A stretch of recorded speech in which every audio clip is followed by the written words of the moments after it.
Well, today I am in Belmont, which is just north of Sydney, and I'm joined by Gil Milton. Welcome.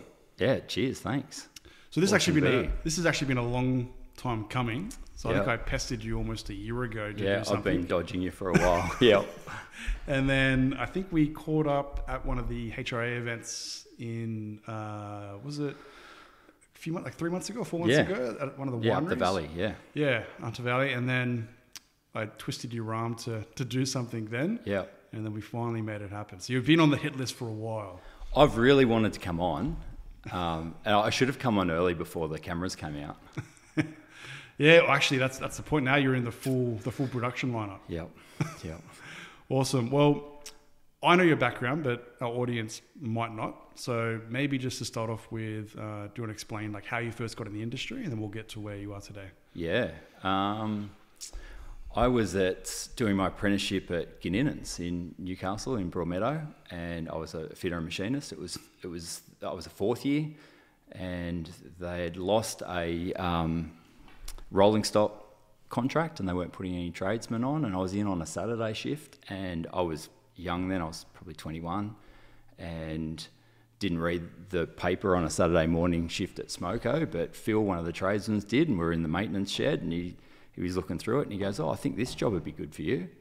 And he was staying on, obviously. He was a tradesman, but and I applied for that job, and it was an ad. I think I put it in LinkedIn a while ago. It was just an ad for Shawco Sykes. Oh, wow. And that's literally how I got into it. And I was interviewed by Clinton Tibble and Ivor Wills and Grant Swan in Moneybung Road there for Shawco. Yeah, Right. so that's how I got into it in '98, September. And so was there any sort of like you said mechanical, but was there any pump experience or anything like that? Or I'm shoring? sure it said pumping experience required or mechanical experience required. And you just turned up and said, I can turn a wrench. Yeah, I've seen a pump before, and away we go. So it was. I almost didn't get the job, but yeah, got it and went from there. Just absolutely loved it. Just loved it. I think, the first job that I went out on dewatering was just down the road here at Blacksmiths, and it was a dewatering job. And absolutely had no idea what was going on. Went out with like Chris Woolmer and Vince Winter and those guys, the old school Sykes guys and Shawco, and just banging spears in a substation. And at the end of the day, having it all hooked up and watching water get pumped, it was just completely, I was addicted from there, yeah. Wow. And Yeah, so it was what was your first role? Field service mechanic, yeah. Wow. So it was kind of mostly, it was a mix of things, but it was, probably 2 days a week in the workshop, 1 to 2 days, and the rest field service. So it was so cool to get out on all the jobs and actually see the equipment being used rather than just being workshop based. And for me, coming out of Gininans, which is, it's all workshop, warehouse, kind of factory based, to then get in a ute at 21 and then go and service a pump at Terrigal Beach or Charlestown Golf Course or, go to a mine site, it was just mind-blowing. Yeah. Yeah. You always see people on LinkedIn posting photos of where they're working. It's like best life on the road and taking a photo of the sunset or whatever it is. Oh, totally, yeah. Yeah, it was pretty cool. So that was my first role there. And so maybe just for the listeners that aren't aware what Shawco was and just want to lay the foundations of what that company was back then. Yeah, so I joined not long, so 98, not long after, it was the end of 98. So it was actually owned by Coates at that point. Luke was still there for, I don't know, Luke Elan for about 6 or 12 months, maybe 9 months.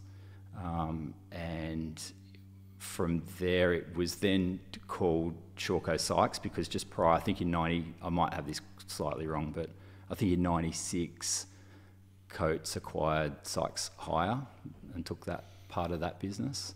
And then just after that, a year or 18 months after that, bought Shawco and then combined the two. And then you had Shawco Sykes Hire in that same logo as Coates Hire. And so what did they specialise in as a group? Oh, sorry. Shawco were obviously pumps and shoring and lasers, and traffic control were the main kind of parts, and that slotted as a specialist business within Coates Hire as a separate division. Yeah. And so I know you said like you sort of fell in love with like the dewatering and the pumping industry, and that's been your career for decades now, yeah? Yeah. Why do you think you fell in love with it? I think it's the customer aspect of it. It's so dynamic. It's so rewarding to kind of get the job done for a customer. It's a very job and finish type industry. So somebody's got a problem, you go out and solve it. And so you get that instant gratification where you're part of the customer's journey, that, you know, you've solved their problem. The idea that, you know, a job could, you know, a customer could have issues one day, you turn up the next and the hole was wet and now it's dry, and they can keep working is just pretty cool. Yeah, so I think I was addicted to that kind of, the speed of the rental industry I thought was exciting. And the fact that, every day's different, although it's the same sort of stuff. And definitely the customers and solving problems. And I think that's what hooked me in specifically to pumps, and, you know, it's kind of, I suppose it's niche enough that, you know, people really do value your expertise in it. So it's kind of cool trade to learn. Yeah, and I think whenever you get a customer out of trouble, they remember the people that helped them. Yeah, and then definitely. Then obviously repeat business and whatnot. And then, we've got a serious problem here. Who do we call?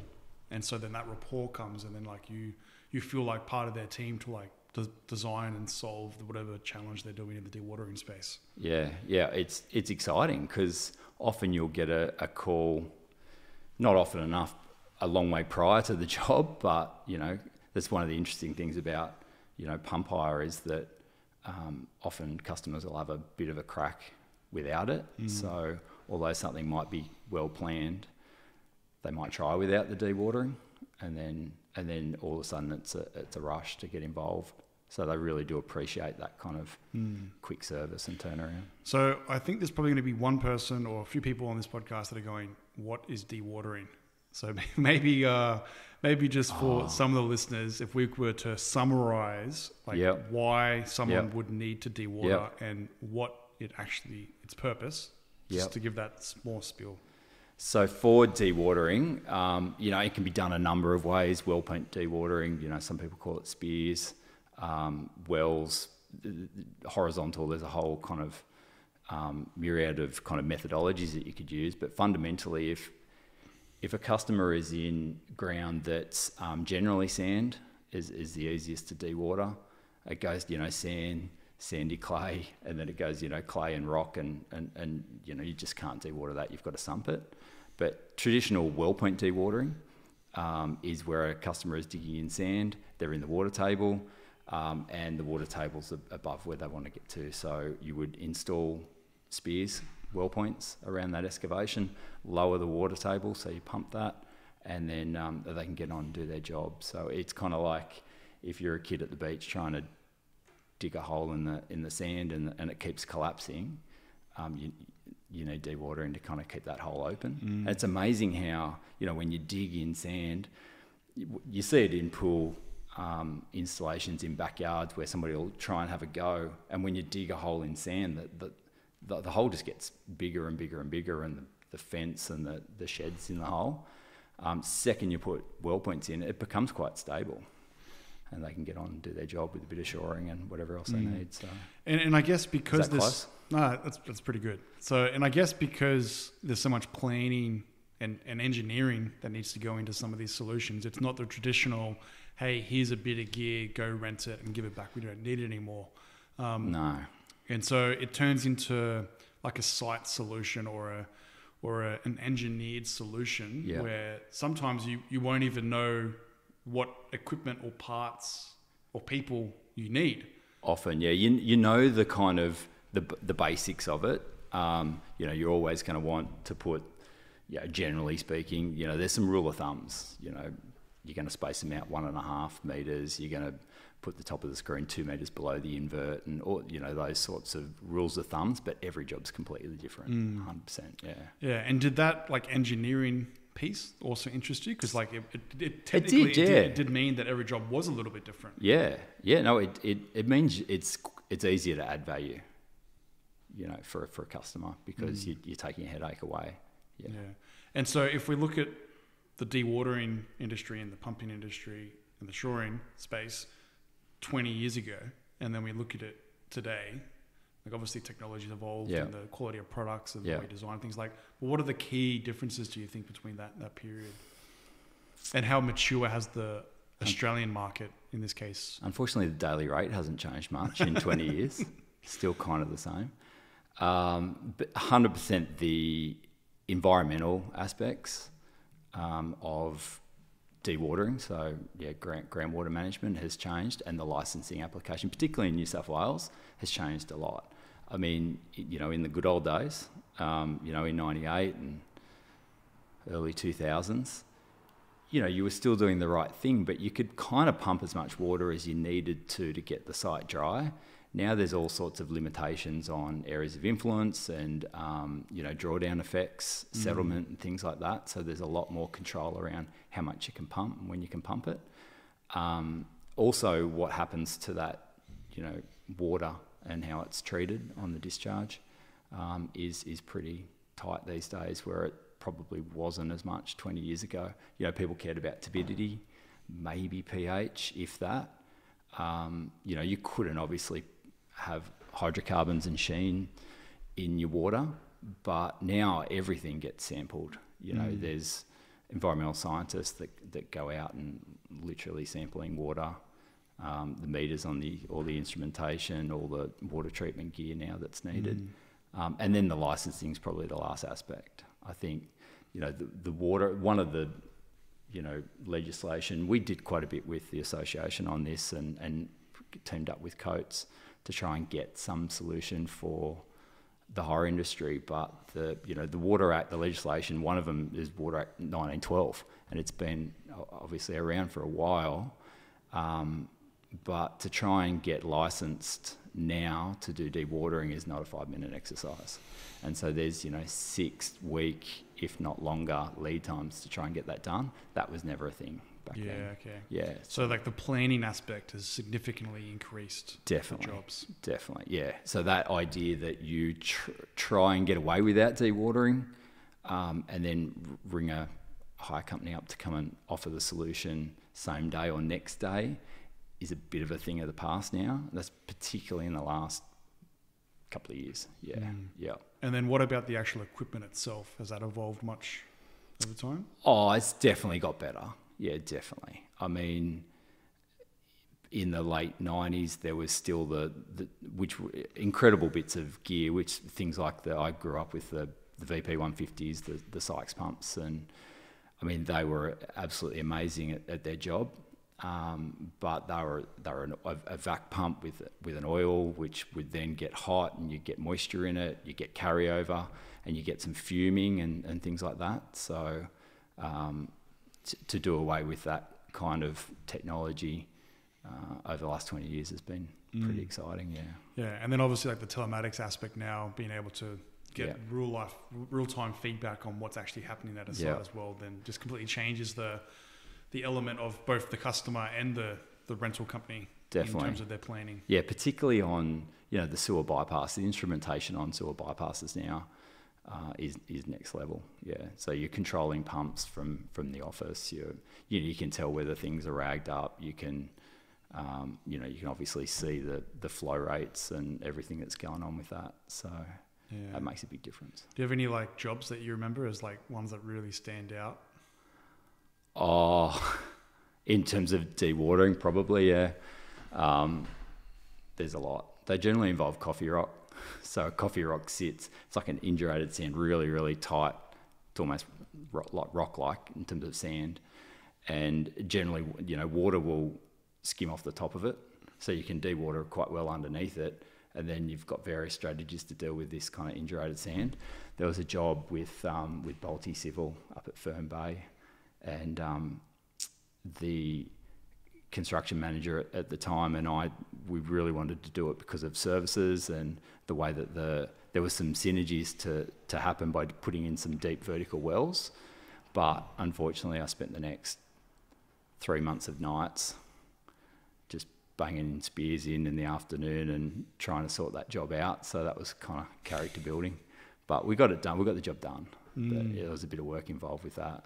But yeah, there's a long list of those jobs. Yeah.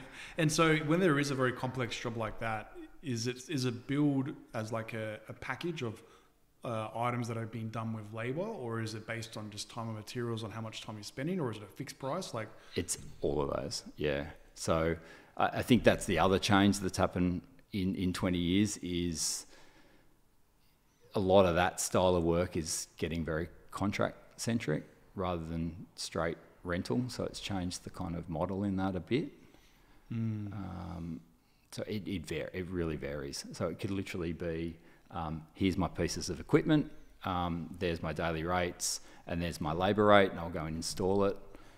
Whether you lock in on that labour rate or you apply a estimate of 4 hours, 10 hours, 4 weeks or whatever, and then have an hourly rate on top of that, that's the standard approach. But then it goes all the way to kind of almost lump sum contracts. Yeah. And then some people might just rent the equipment and then people have their own teams to do the installs. Is that common? Yeah, it's not as common, particularly in this space, which I think is what I like about it, because you get to touch all the equipment. You know, I think your teams become better faster because you're the person doing the work. So particularly the specialist businesses. Like when we started Vortex Hire, you know, our install guys, although, you know, they might have been in the industry for 6 months, had touched so much equipment and been on so many sites that, you know, it's probably equivalent to someone being at the big general rental companies 4 years in terms of their exposure to that piece of equipment. So that's what I like about it. Yeah. And so mechanic, and then you got exposed to various different roles. What was the career from there? It was cool timing, I think. You know, there's lots of growth in the industry. Shawco were expanding with obviously the investment from Coates. Richard Purser then was the general manager throughout that period of time. You just retired, yeah? Yeah, just recently. Living the dream. Grandfather now, apparently. Oh wow. Yeah. Very nice. The roles changed from, I was a fitter and then a sales rep on the Central Coast.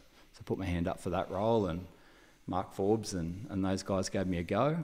And then was lucky enough to go up to Coffs Harbour in a area manager, sort of shared branch manager role, which was a bit of jack of all trades, a bit of sales and operations, and you kind of win a job and then go out and do it with the local sort of Coates team. That was an amazing experience. Kind of moved out of home at that point, and could swing past after work and see the beach up at Coffs, which was nice. So loved that experience, and then ended up heading back to Sydney for the first time. So Newcastle born and bred, and then went to Coffs, and then down for a state-based product manager's role, pump product manager. And I did that role for quite a while. Loved that.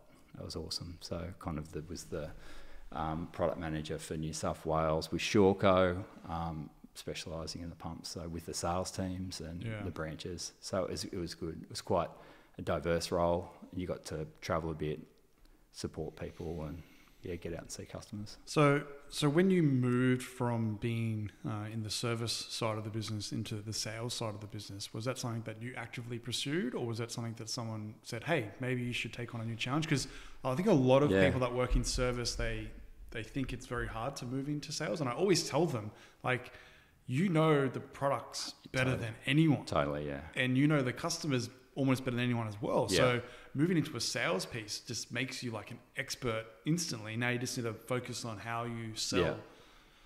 I think it's definitely harder than you think it is when you make that transition. So when you're on the tools, you kind of go, those sales guys drink coffees and just chill out. I think when you get into the role, you realise how bloody hard it is to talk to people that don't want to talk to you some days. But the transition is better, I think, if you've been on the tools. Yeah, that you've seen all the problems, and you've got that. Matt Purden's a good example. He's at NPE with us at Vortex. He came on board as our mechanic and field service, and he knew all the customers intimately. He got them all out of trouble, and it was a similar sort of thing that happened to me. Is that you'd done all the call outs. You've done the installs, you knew the customers from the ground up and what could go wrong with the equipment and how the equipment could get used. So it's a lot easier to make that transition. Definitely. Yeah. No, it's definitely something I try and push quite a lot because, yeah, when you, like what I've noticed, even just my exposure to like technicians, like customer asks them a question, they just tell them the answer. They tell them directly, like, these are the pros and cons of the situation. Yeah. Customers love that. That's what customers want. Yeah. Yeah. They don't want like the sticker version. They want to know, no, tell me what's going to go wrong in this so I can plan. Yeah. Don't gloss it over. Yeah. Tell me what's happening. Yeah. Exactly. So, so then talk me through the next stage. So you're at a product manager level. Yep. So I was doing that role. I feel like, don't quote me on this, but about 5 or 6 years, maybe. That's Sydney years, so could have been half that. And then P64 happened. Yep. And we were probably a slightly different culture within Shawco. It still had the remnants of the Geelan days, I suppose, and, the way Richard ran that business and Matt Ball and all of those guys. And it just wasn't going to be the same. Like the idea of a mechanic that works on rollers in a branch that was going to go out and do a sewer bypass or a call out, just was completely foreign for me at the time. And I thought, it was the first time I'd been actually offered a role somewhere else that I'd consider, at that time.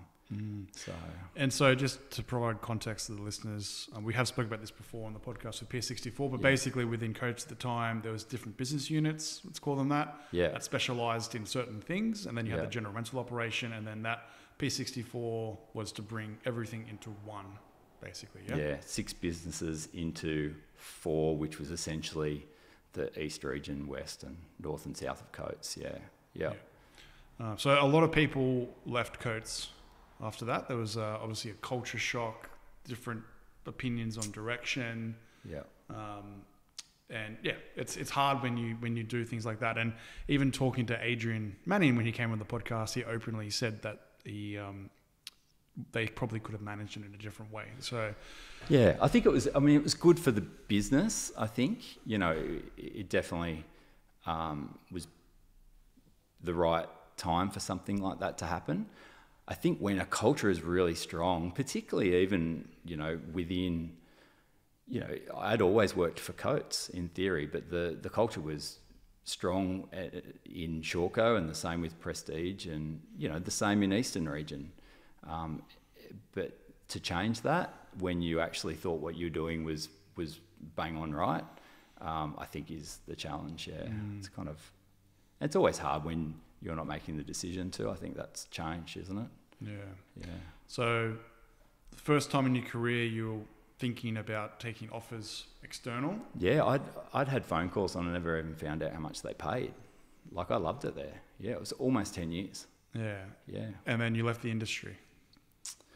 Yeah, not for very long, but Kembla Watertech was slightly, so it's a project manager's role in the big bore kind of CIPP division, based out of Newcastle, but the work was everywhere up and down the East Coast. And it was a bit aligned because it was the sewer network, so it was still organising bypass work within the teams to get the lines in the ground. So did that for not that long, probably 6 or 9 months. And then the boss that I worked for there, Dave Fitzroy, went across to AMP Control and had a role at Cable Services Australia as the operations manager. And it was power. So it was dragline cables, repairs and all that kind of stuff. And I like to know the product and really understand it. And I found that hard. And I didn't really lock into that kind of new industry. So the experiences were unreal. Like, to spend the time, really seeing what a project manager did in such a dynamic business like lining, gave me a really good appreciation how to kind of service those customers later on. And we'd done quite a bit of work again, and continue to, well, I don't because I'm half-life retired, but, NPE continue to service those customers through their bypass and lining activities, and it just gives you a really cool insight as to how hard it is to organise. Yeah. Like it's the weather, it's traffic control, it's the sewer bypass, it's all the permits, it's the people, the trucks, the wetting out the liner, so that liner has to get impregnated with a resin, and then you got to try and keep that liner cool. And just so much planning and so much going on with that stuff. So that was a really exciting kind of piece to learn. But it felt a little bit aligned to kind of what I'd done, because it was still around, sewer infrastructure and pumping. And AMP Control, absolutely amazing, a huge employer in Newcastle, really good business to work for. It was not me. Yeah, I really wanted to get back into pumps, and I think Simon Panther at that stage, he'd started Pressurite in Victoria, and he'd been going almost 12 months. And I think I reached out to Simon and said, do you want a hand? And so I was his first employee. Wow. Other than himself and Trina, obviously. But yeah, so I worked for him in New South Wales for 2.5, 3 years. But that was cool. That was a bit of everything. Yeah, so then that sort of got you back into the industry. And then that was when the start of almost the more entrepreneurial journey. Yeah. Because when you're working for a company that has 3 employees, really, partners and you, like you are the bones of the company, Yeah. And so then that's, I think, where you get that itch to say, hey, what can we do with this company and where can we take it? And then obviously we'll talk about the journey from there. But is that when it really started? I think so. I mean, Shawco felt a bit like that. It had that kind of culture, and I was definitely lucky enough to have that Coffs Harbour share branch experience, which is like you're literally the one guy doing everything. So you're talking to the customer, you're quoting it, you're installing it, and because the products were quite specialised. But yeah, spending time with Simon at Pressurite doing that, again, you're doing everything, when you're the only guy on the deck and you're kind of starting to employ people and getting casuals in and all that kind of stuff, and you're pricing the work that you're going to win. Your win rate's higher because you're actually directly in front of the customer and you're pricing work that you really want to win and you understand. So I think that kind of process leads you to wanting to do more in that space. And so then how did that evolve eventually? Do you want the long story? Up to you. we can talk through it. We spent, that was 2.5 years kind of growing that business and kind of getting it cranking for Simon and Trina. And I thought we might have been able to kind of scale it a bit more and get some structure around it. And I don't think that was going to happen. That's sometimes in family businesses is not what the business is about. And at the time, we were having some issues with Isla wasn't quite born, our middle one. And I was doing bypasses in Sydney. And I really needed to get home. And Simon said, what do you need? I said, I kind of need to get home. Can you send someone up from Melbourne? And no one came. And Hill's brother, so my brother-in-law, Chris Buckley, he was visiting Hill in hospital, and he said, why doesn't Gil go and do his own thing? And that's literally how that kind of got rolling. And he had a business called Field Maintenance Services and Systems up the valley. And I'm like, no, I'm not really into kind of working for myself. That's not my thing. And he was really keen to kind of do something. And that's literally how it happened. It was just a break in alignment and what we could kind of do. And that's how kind of Vortex Hire and all that started. Wow. So Vortex Hire, so you started that by yourself, or did you have a business partner when you first? So Vortex Hire was with Chris Buckley and his wife Leanne and Hill and I. So we got that kind of together. So we kind of split the duties up with what we were sort of good at. And then we started, at the same time, we started Pump Affinity. So Vortex Hire actually held the assets, and Pump Affinity, in our case, did the work, so executed. So, was customer facing, employed people, had all the systems in place to operate. And then, Vortex Hire effectively at the start held assets. And so Chris kept doing his thing with field maintenance, and I was doing Pump Affinity. And then we had this Vortex Hire, that the assets were branded Vortex Hire. And then at the end of the month, I would, fingers and toes, have to invoice Vortex Hire to Pump Affinity and Pump Affinity to the customer.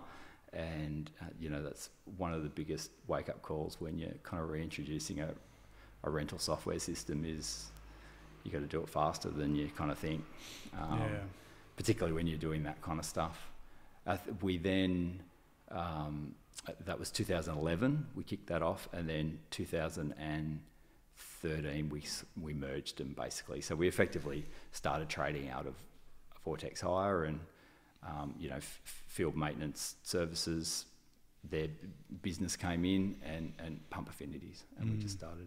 So that was 2013. Yeah. So that's the point where you were truly in that entrepreneurial stage where you were responsible for P&L and running the business and employing people and equity within the business and all that sort of stuff. So what were the first challenges do you think you really faced when that happened? At the first job we went on, the customer went under. Okay, that's a good start. Yep, 130 grand, and they still owe us 100. Really? Wow. Yeah, first job. So I think we did it was the first job we'd won. I think we had another little job in between, but it's just down the road here. I refused to get fuel at that service station. It's the service station at Belmont South, the Shell. So I won't go there on the way back. No, don't fuel up there. It's not Shell's fault, but anyway, unfortunately the customer went under, and I wouldn't have done anything different. They were a good customer. They've been around forever, and circumstances, they just kind of went under. And unfortunately, that was kind of our first job at the time. But that was probably one of the really kind of early lessons into kind of how you kind of gear the business. We were lucky. We started from scratch, and we were fairly organic about our kind of costs and our growth. So, things didn't get out of hand. So we could sort of wear it and track through all right. And I think then it's working out what you want to kind of focus on. Like for us, it was to make sure that we stayed true to the customers and the markets that we wanted to. It's easy to get distracted and go, let's win a job in Tibooburra or something like that. And then the job might look good, but you're still going to service that customer the same way. So if something breaks down, for example, you've got to pack all your business up and go out there and kind of sort that problem out. So it was kind of really one of the challenges is really kind of making sure that you kind of locked in on your core and knew exactly what you're going to say yes to, and probably more importantly, what to say no to. Yeah. So when that happened, when that customer went under and your first job, were you sort of questioning what you were doing at that point? No, strangely enough, yeah. I used to check in with Hillary and say, how are we going? And she'd say, okay. And then we kept going. So I was very lucky that we had a few core customers at the time that had, because we were quite a niche business, that had work in our space. And no, we kept going. We were resolved on it. Yeah. And then, so how much did that business grow then? So we started from literally scratch, negative 100 grand on that first job, and we grew that. We ended up with about 7 employees by 7 or 8 employees by 2015. It was still a small business. We had a workshop up in Beresfield, so our branch was in Barrow at Arunga Drive, and we had revenues of about 4 million or something like that at that stage. Quite a number of assets, mainly around we had piston pumps for deep watering. We had some 150, and so Sykes CP 150s, 220Is. We had probably a fleet of about, 60 assets at that stage, and that's where we got to with that. And at that time, I think we got in the back end of everybody splitting apart at P64, and then you had the likes of Pressurite and those businesses that re-specialised in pumping. We were probably at not the back end of it, but at that point, you were starting to see, people like, I suppose Kennards relaunching their, pump and power. Xylem kind of refocusing on that kind of specialised rental space. Coates, now quite a bit of time had gone past since P64, starting to think about, what I think today is that engineering solutions with Rafi and those guys. NPE as well. There was a number of companies that were specialised in that space. But we had a good market coverage within Newcastle Central Coast. We won most jobs that we went for and that we wanted, but we probably had the shallowest pockets. So at that point, we then decided that what we wanted to do is fortify ourselves a little bit and have a bit of a look around it to see what we could do. And that's how we met Steve and Andrew and Matt Beach and Carnegie.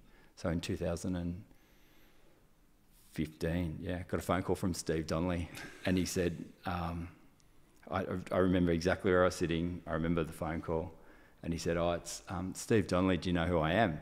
And only Steve can say that in a nice, beautiful, humble way that you don't think anything else of. And I said, yeah, I know who you are, yeah. And he said, I just wanted to catch up, and Andrew Aiken and himself came up and caught up for coffee in 2015. Yeah.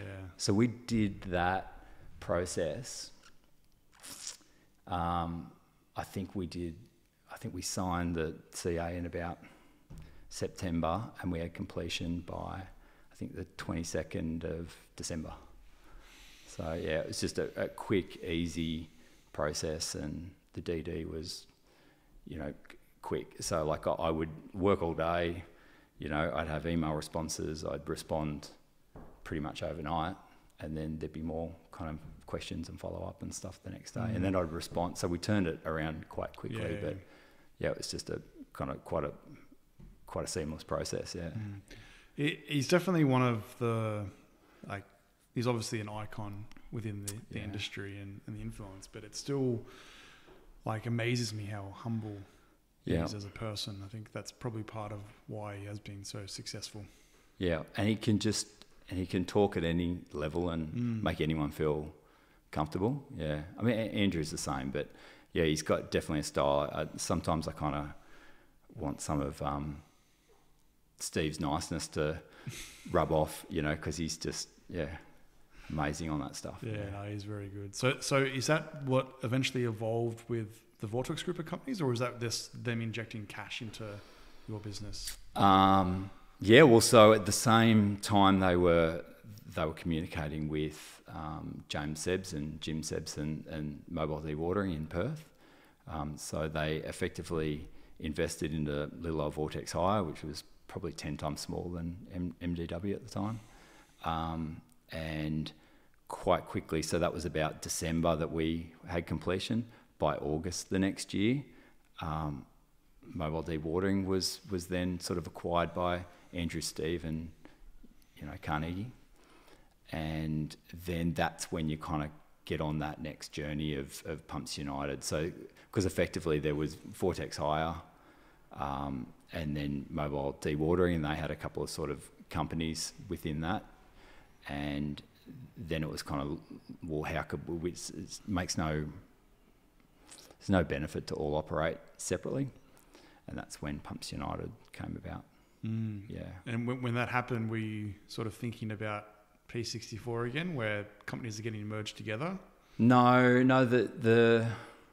because it was a specialist business that cared about customers and solutions. So MDW was, all about that. And it was a ground up family business as well. So I think that was okay. Similar culture and similar direction in what you're working on. Yeah. So that was a no-brainer. Yeah. And then Vortex ended up becoming like this beast with I think it was 5 different businesses within one, I think. Yeah. So I think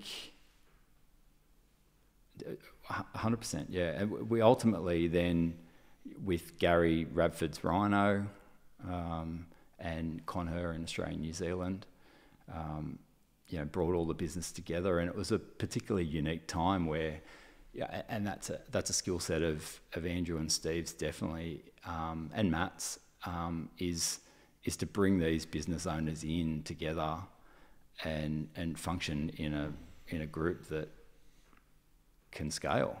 It was pretty exciting at the time. That's not an easy thing to do. No, definitely not. There's some personalities in and amongst that.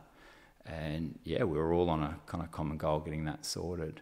So, and that's ultimately how we ended up being the Vortex Group again, because, it didn't make any sense. Were we going to then open up have a Pumps United branch and then have a Rhino branch within the same city or geography? So it made more sense to kind of realign that style of business under the one brand. So they're effectively the same company every time. We just kind of restructured the brand. Yeah. Well, when that was all happening, I don't think I've ever seen a brand of a group of companies or a company explode that fast. Yeah, it was fun. Yeah, a lot of work. It was. I feel like everywhere I looked, there was something to do with Vortex. Yeah. And it was just getting bigger and bigger and bigger. And then the other thing that I was exposed to was people working there, just banging on about the culture and people having the same mentality and working on a common goal. It was pretty cool. Yeah. Amazing bunch of people. Yeah, definitely. The whole way through the business. Yeah. And so when you look at when you started Vortex Hire and that first job that went under, and then you reflect on that happening and scaling that business with some of the most influential people in the rental industry and bringing all these leaders together for a common goal, what were you thinking at that point? It was incredible to be a part of. I think, it's such a challenge with rental companies because they're so asset intensive. You feel like I'm sure there is some status quo there somewhere, but particularly when you're small, you feel like you're either getting bigger or you're getting smaller and you're dead. So I think there was definitely this kind of feeling that we were doing, the right thing to scale the business to get enough scale to make a difference within the market. And, it was just a fun time. I don't regret a day of it. It was amazing. Yeah. Yeah. And then with that scale, you touched on the ability to be able to be efficient in the way that you invoice and your processes, so they're lean, so you're not tied up like so many business owners I talk to. They're up at midnight doing invoicing to try and just get out the door for the next day, and they're just banging their head on the table. So as part of that transformation amongst those businesses, you also managed a transformation onto a rental management software to be able to manage that process. And so many companies go through this when they're trying to scale from one size to the next and trying to figure out what that journey looks like.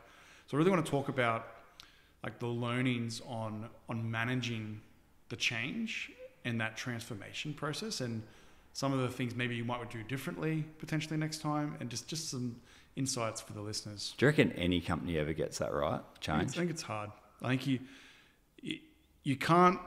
The way I think of it is you're going to have let's just, even a small business, you're going to have 10 people. You're not going to make every single person happy. Everyone's going to have their view of what needs to happen, but you need to make sure that whatever decision you're making is going to impact them positively. Yeah. If you're making someone do more work for some reason, they're going to start hating their job and regret and hate the system or whatever it is. So I wouldn't say it doesn't matter how much money you throw at it. It's not possible to make perfect, but what you can do is plan. The more you plan, definitely, the make it harder, easier it makes later on. I think it's definitely knowing why you're doing it and what you want out of it. There's got to be some time spent on that. we had significant debate about what we were. So whether we were a contracting company that rents or a rental company that contracts. And that seemed to underpin the discussion on what software was appropriate for us at the time. We already had a software system in Vortex Hire from quite early. 2013, we would have had that in place. But it was quite a small concern. As we opened branches, when we were together with the equity kind of group, with the equity team, we kept rolling out that software within those branches. But what we found is there was the broader piece within MDW and the kind of WA business in Queensland, where they were doing a lot of contract work as well. So there was a significant debate about that.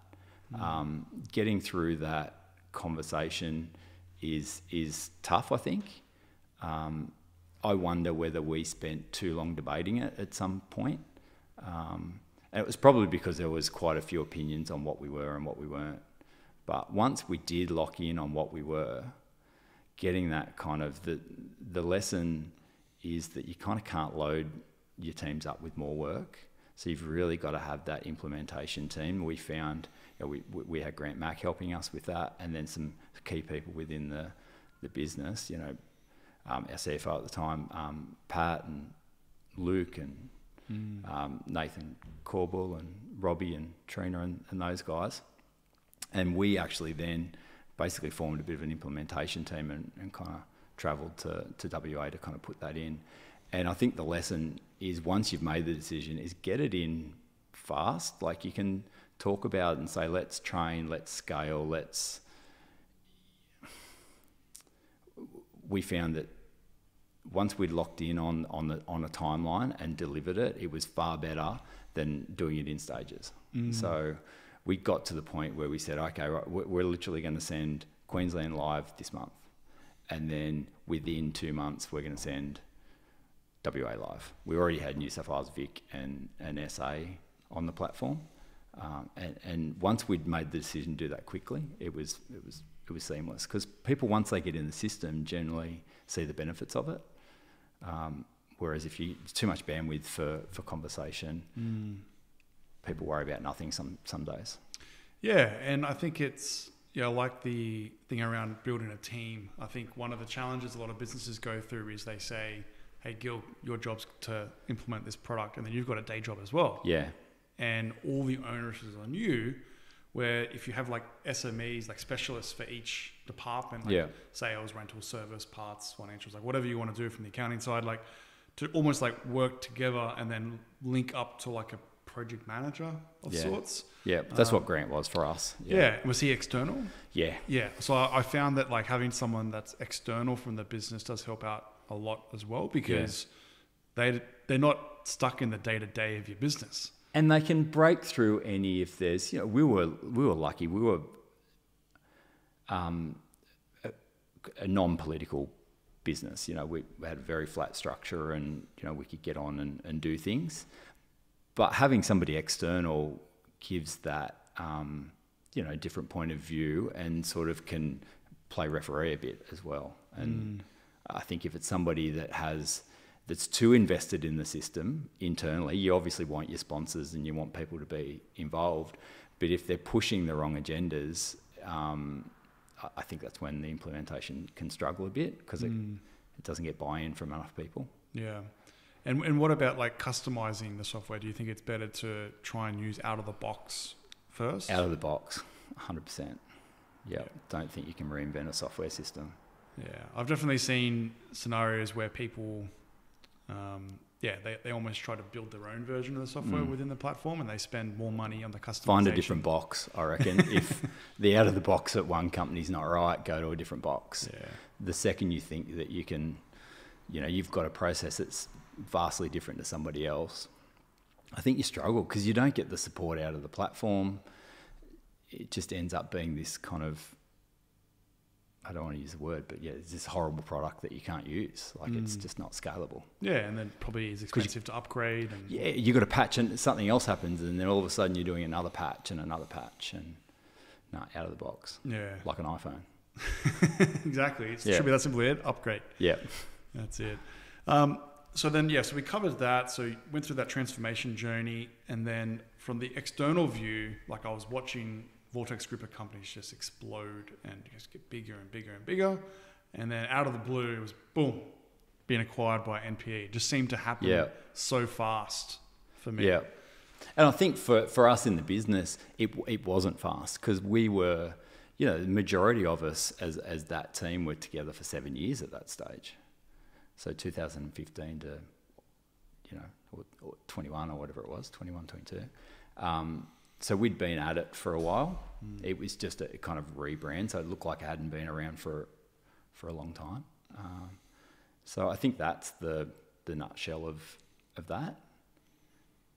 And then, so talk me through leading up to the acquisition. Was it something that, like, obviously everyone was in greens because he sold, but was there much like, no, we can do more, or was it, this is the right time? Oh, I think, like, why was NPE the right company? Well, I think what made NPE the right company was that they're a specialist in the business. I think a company like Coates would not have been a good fit for Vortex, but being acquired by another specialist business was good. The fact that what made it particularly appealing is that markets were slightly different. So although NPE did play in the civil construction space, they were very much a mining business. And Vortex was not at all a mining business, apart from some of the well work we would do, water delivery work we would do in the Pilbara and things like that. Other than that, or for construction activity for mining, we weren't a mining-centric business. So to put those two businesses together was a completely logical footprint.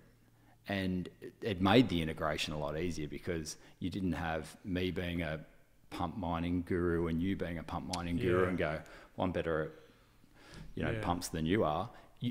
I was there servicing civil construction customers, you're there servicing mining customers, and we come together with a healthy respect. So that was cool. So that's why NPE was a good transaction for us. And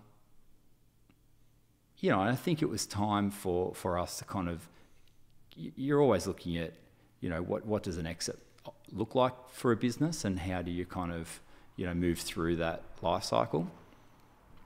And it was just the time for it. Yeah. I mean, some of us probably felt, like another year or two, we would have looked different again in that space. But, it was a good thing to do. Yeah. And then, so you stayed on with NPE for a bit. Yeah, and 12 months. And then you referenced that you're half retired. Yeah, half-life retired. Half-life retired. Yeah.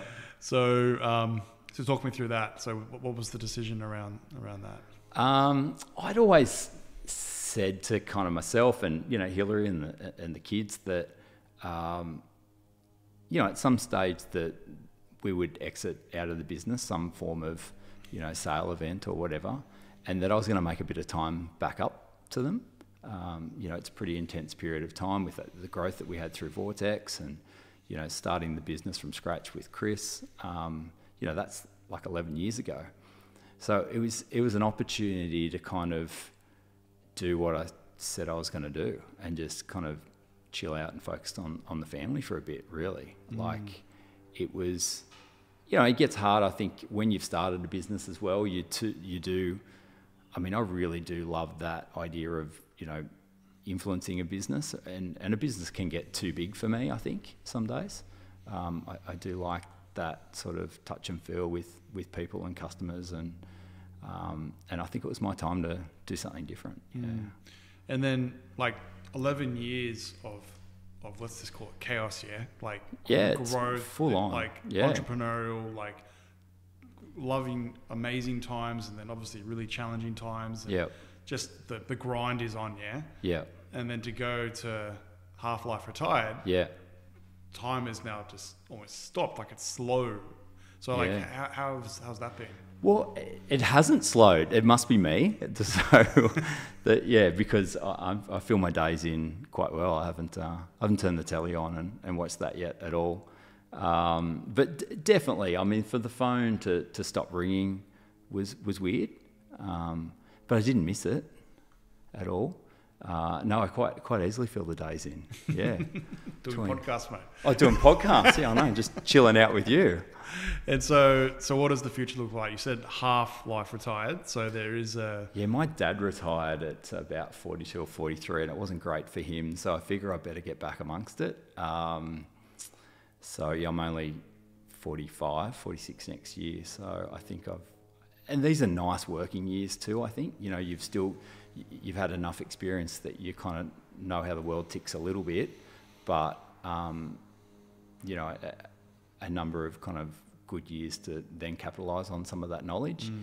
And I think if, you know, people like Steve Donnelly or anything to take a bit of example off, you know, there's a long time to go to stay interested and be amongst the industry.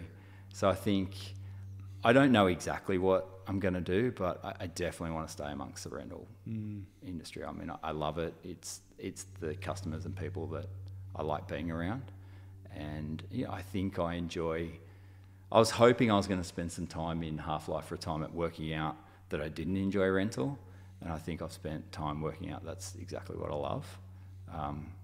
And I've tried a break from it before and it didn't work. So, yeah. It'll be interesting to see if you follow like the similar path to Gary Radford. Like I was talking to him and he was... What, generators? No. Just he's started another business. So basically, I remember... No offense, Gary. I remember... He's going to hate you. I love generators. No, but I remember when he first started... Poor man's pump, apparently. Now you're going to G him up. So when he first started, it was like, I'm going to start small and just scale. I don't want to go anything too crazy. And then like fast forward, and now he's scaling like crazy. So it'd be interesting to see whether you take the approach where you want to just keep control or you want to go all in again. Yeah. I think that's the juggle, isn't it? I think it's, you know, starting a business from scratch is hard work and can be a bit slow. So I think, you know, that's probably what's happened with Gary a little bit too. There's some learnings, obviously, that he's got over the years that he's been able to accelerate some of that growth.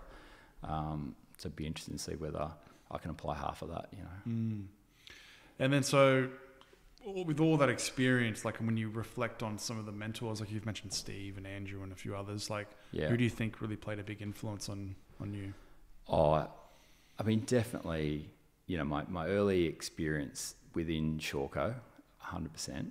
So the residual sort of, you know, Geelan culture, I think. Yeah, definitely Richard Purser, definitely Matt Ball. I worked for Matt Ball for many years on and off. And he was an unreal boss. I learned a lot from him about, you know, balance and discipline as well. Like Matt, I think still gets up at, 3 a.m. He's like Mark Wahlberg or whatever his name is. He gets up and goes to the gym every day and, you know, puts in a massive day at work and then goes off and does his stuff with home and family. So I think, you know, discipline, and I learn a lot from Matt in that regard. You know, Mark Forbes is another person for me that's been a bit of a constant throughout my career. I was lucky enough to work with him again at Vortex. Absolutely just champion bloke, soul of the earth. You know, he's the guy that you feel safe around. He's quite competent and capable, and I often, you know, try and you know, get a bit of zen on when I'm around him to, you know, get that balance right. So definitely Forbesy. You know, 100% Andrew and Steve. I love working with those guys. They've been you know, instrumental in the last kind of, you know, it feels like almost a decade, but, you know, 7 years, those guys. And Gary, I learned a lot working with Gary. So that would be the people, you know, among many. But yeah, I mean, Gary Radford was, you know, he's very good at, I suppose, pushing to get something done, you know, where sometimes it's easy to procrastinate. He adds a bit of kind of flavour to that, as you know him pretty well. Yeah, well, he's obviously pushing to have more kids. 9 kids now. Yeah, I know, right? It's time to take a half-life retirement on that. Unbelievable. It's crazy, but definitely agree in terms of Gary. And then if you look back at young Gil, 21-year-old that's getting exposed to Shawco, and then other young people that were joining that business, if you were to give advice to them today around their journey in the industry and what to expect to eventually how to manage becoming a leader and stuff like that, like what would you say? I think you never stop learning. I think I'd tell Gil, 20-year-old Gil, to take his mum to the Apprentice of the Year awards, not his dad. Sorry, Mum. But maybe calm the farm for a bit. It's definitely an industry, and I think Nathan Venables spoke to you about this as well. It's an industry you get out of it what you put in. It's definitely an industry that, you know, discretionary effort and, you know, applying yourself can get you anything. Like, it's a particularly unique business, I think, in that. Yeah, anyone can have opportunity in this business. So for someone young coming in, if you love it, go for it.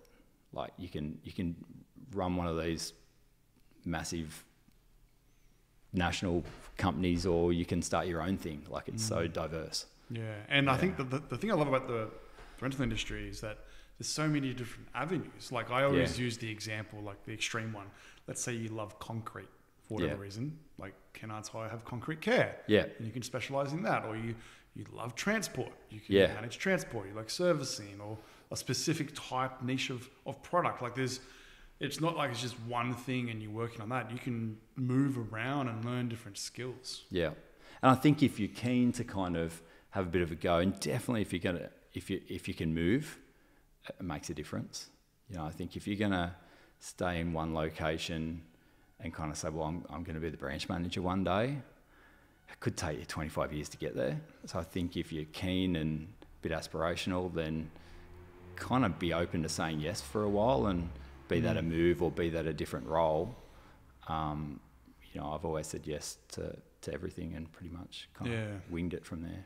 Yeah, Greg Parfitt spoke on his podcast, that's the Orange Hire CEO, about when he looks back at his career, one thing that he only did later in his career was actively manage his career. And you can say yes to all sorts of things, but like that, what's best for the company, but what's best for me for the next few years. And I think it's really important for young people to take on as much as possible. Definitely. And to push their boundaries in and what they think they can do and what they can learn.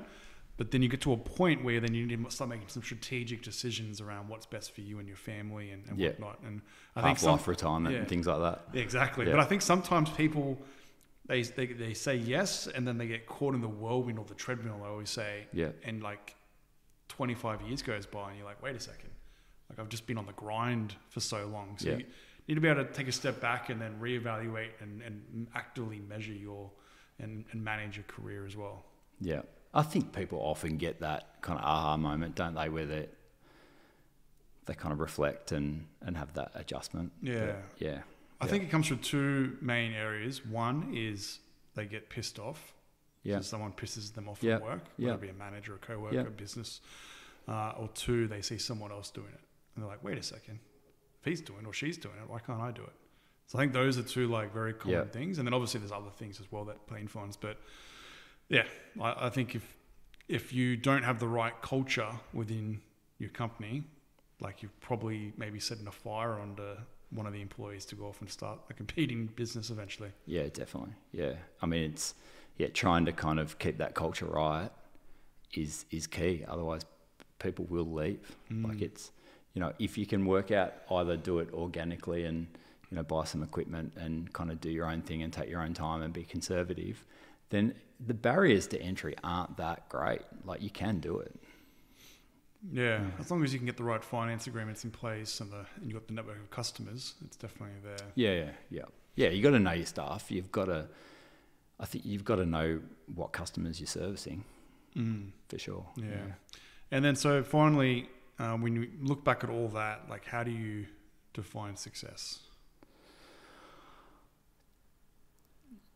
I'm not exactly sure. Still working through that. I think, you know, if you can do what you love, kind of make a bit of money doing it, not disrespect your family while you're at it, I think that kind of mix, that balance, is as close to success you're going to get. So, you know, you keep your health right and keep your family right and love what you do. That's got to be close to it. Yeah, and if you oversupply any of those things too much, then it just can affect everything else. I mean, that's the journey, isn't it? That it's getting that balance right. But, you know, to keep your family intact and happy and safe, and, you know, have customers that think you're awesome, and, you know, staff that have careers and all that kind of stuff, you know, with or without you during those journeys. If you can get all of that kind of happening and keep some health about you, I think you're getting there. No, very much so. All right, Gil. Well, thank you for coming on the Rental Journal podcast. Thanks, Mark. It was unreal. Thank you.